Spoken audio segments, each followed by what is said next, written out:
हमारे यहाँ इसको शुक्ल एकादशी भी कहते हैं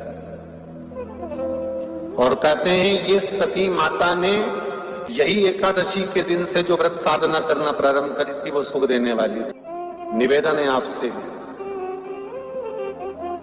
कोई कार्य अटक रहा है, तकलीफ आ रही है, दुख है, लक्ष्मी नहीं आ रही, परेशान हो, 108 बेलपत्र की, जो बेलपत्र होते हैं उसकी, इसको छेद तो करते नहीं है सुई से, बेलपत्र की डंडी को बांधते जाओ 108 बेलपत्र की माला बना लो और माला बनाकर भगवान शंकर के गले में, शंकर के शिवलिंग को जो चढ़ा देता है उसकी मनोकामना भगवान शंकर पूरी कर देते हैं। अट्टा एकादशी 108 बेलपत्र की माला बनाकर शंकर भगवान को समर्पित करी जाती है। माता लक्ष्मी ने भगवान विष्णु को पाने के लिए तुलसी की माला बनाकर समर्पित करी थी, जैसे सती ने शिव को पाने के लिए, कामना को पूर्ण करने के लिए। शास्त्र कहता है घर के बुजुर्गों को, घर के बड़ों को, जेठ जेठानी हो, सास ससुर हो, घर में जो तुम्हारी उम्र से बड़ा हो, उसको आज पीला फूल या पीली चने की दाल या पीला वस्त्र, कुछ भी पीली सामग्री आज घर के बड़ों को देना चाहिए। क्यों देना चाहिए? तो शिव महापुराण की कथा कहती है कि जो शुक्ल पक्षी की एकादशी के दिन पीली वस्तु का दान दे देता है, घर के किसी ब्राह्मण को देने नहीं जाना, किसी मंदिर में देने नहीं जाना, आपके ही घर में, आपके ही घर के बड़ों को किसी भी पीली चीज का दान कर सकते। फूल हो, मिठाई हो, कोई अनाज हो, कोई वस्त्र हो, पीली वस्तु का दान दे दो। क्यों होगा? क्या होगा उससे? शिव महापुराण की कथा कहती है उससे जिंदगी में कभी बड़ी बीमारी प्रवेश नहीं करती। सनातन धर्म कहता है बट वृक्ष की पूजन करने वाला, बट वृक्ष के नीचे शिव की आराधना करने वाला, लोम समर्पित कर जल चढ़ाने वाले का जैसे कर्ज मुक्ति होती है, उसी तरह आंवले के वृक्ष के नीचे मात्र ताजा मिष्ठान दूध का बनाकर उस सामग्री को भगवान आंवले के वृक्ष के नीचे पूजन करने से लक्ष्मी और संपदा की वृद्धि होती है। जैसे शमी का पौधा, शमी का वृक्ष, शमी के वृक्ष के नीचे मात्र दूध और जल मिला हुआ जल, शमी के वृक्ष के नीचे मात्र ओघड़दानी अवधूतेश्वर महादेव के नाम से केवल हफ्ते में एक बार भी अगर दूध और जल का मिश्रण शमी के पौधे के नीचे कर दिया जाता है तो कहते हैं शरीर में बड़ी से बड़ी अगर बीमारी है, कहीं कैंसर जैसा रोग है या किडनी लीवर जैसा रोग है, कोई भी तकलीफ, कोई गांठ अगर शरीर में हो गई है, तो शमी के वृक्ष के नीचे दूध का जल थोड़ा सा हफ्ते में एक बार अवधूतेश्वर महादेव के नाम से समर्पित कर देने से रोग का निवारण होने लगता है, रोग थम जाता है और आगे नहीं बढ़ पाता और उसका इलाज चालू होता है। बस एक बात का स्मरण रहे, आप आंवले के वृक्ष के नीचे अगर कोई भोग लगाया गया है पा सकते हैं, पीपल के वृक्ष के नीचे कोई भोग लगाया है पा सकते हैं, बट वृक्ष के नीचे कोई भोग लगाया गया है पा सकते हैं। जिस वृक्ष के नीचे भोग लगाओगे पालोगे, पर शमी वृक्ष के नीचे का जो भोग लगाया गया है वो नहीं पाया जाता। शमी वृक्ष का जो प्रसाद है वो आपको वहीं छोड़ना पड़ता है। के बाद मत दो एकादशी जीते जी दो। दो चीजों को याद रखिए, गौदान और एकादशी। श्रीमद वल्लभाचार्य जी ने मायावत का खंडन करा था जगन्नाथपुरी में, और श्रीमद वल्लभाचार्य जी ने कहा था एकादशी मरने के बाद मत दो, एकादशी जीते जी दो। कहा था कि नहीं कहा था? जीते जी दान करिए। इसलिए जगदीश में, जगन्नाथपुरी में एकादशी उल्टी लटकी हुई है। करें अपने दर्शन, जगदीश में एकादशी को उल्टा लटकाया। क्यों? क्योंकि वल्लभ ने कहा कि एकादशी जीते जी दो। कई पंडितों कहते हैं तुम्हारे दादाजी मर गए, जब 12वें का दिन होता है ना तो पंडित जी संकल्प छुड़ाते हैं, दो एकादशी। बड़े बेटे ने 5 दे दी, छोटी बहू ने 3 दे दी, उसने 2 दे दी, उसने 2 दे दी, तो क्या तुम्हारे दादाजी भिखारी थे जो तुम्हारी एकादशियां लेकर जाएंगे?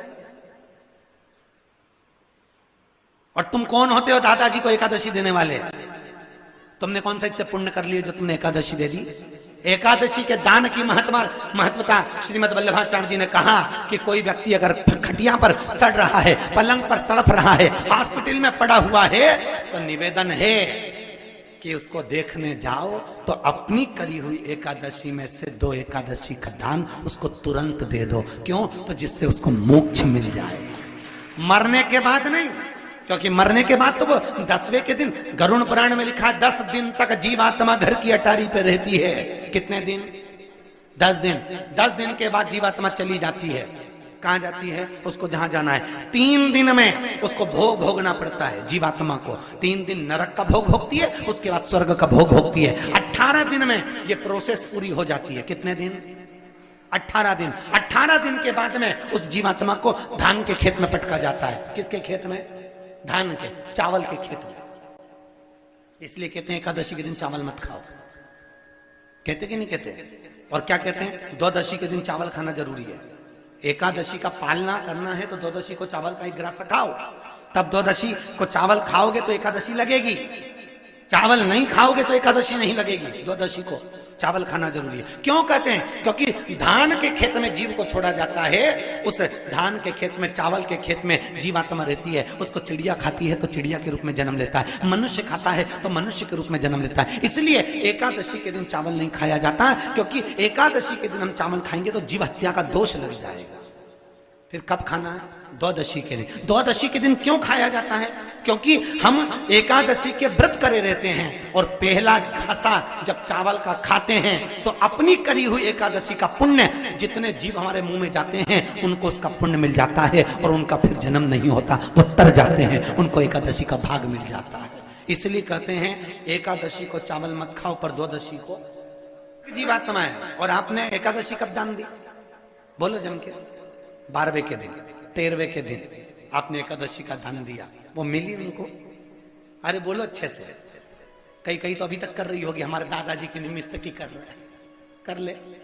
फिर वही वाली बात, यही एकादशी के दिन से जो व्रत साधना करना प्रारंभ करी थी वो शुभ देने वाली थी। पहली बार माता सती ने भगवान शंकर की आराधना आज ही से चालू करी।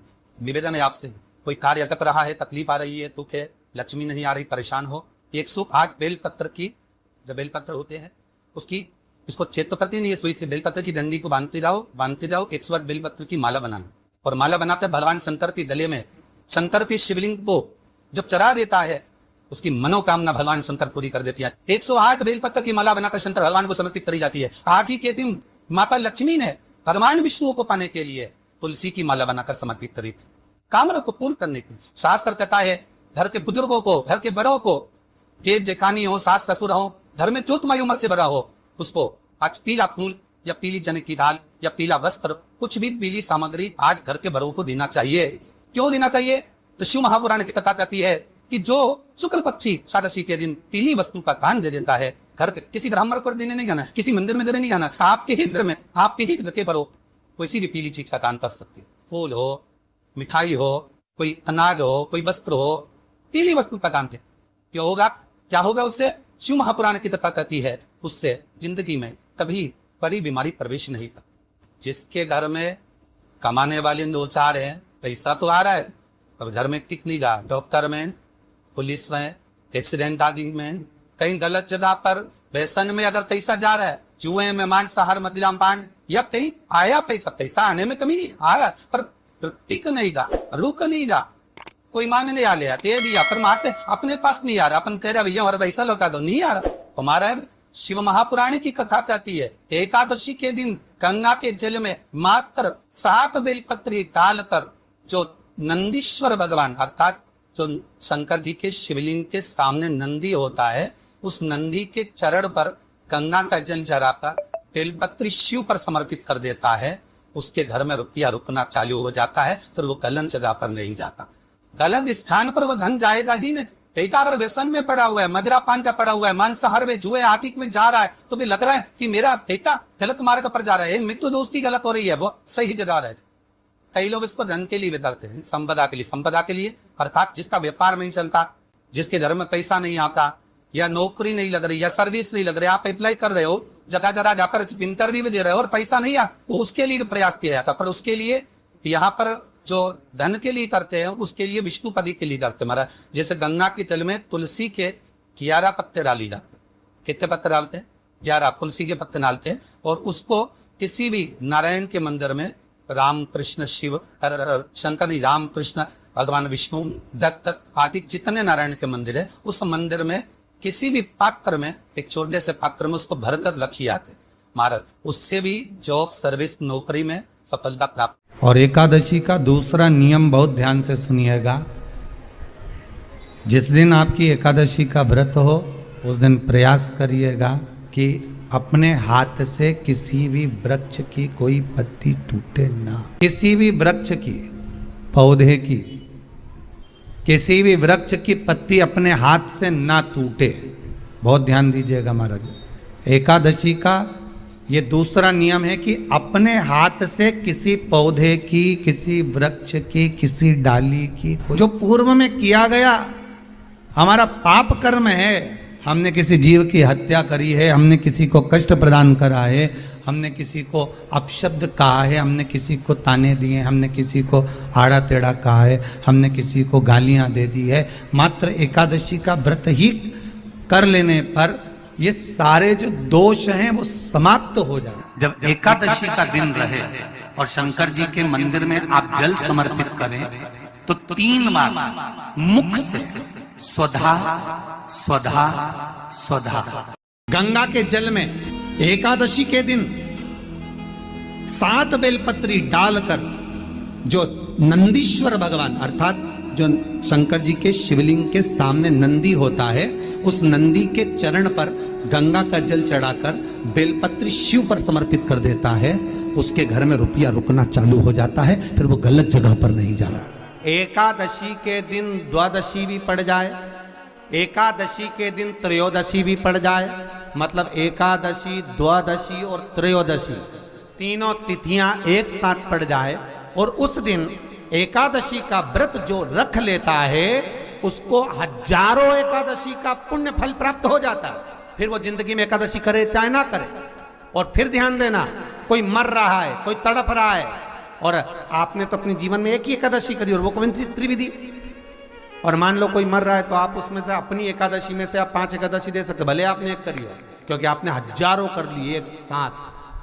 पद्म पुराण में लिखा है और विष्णु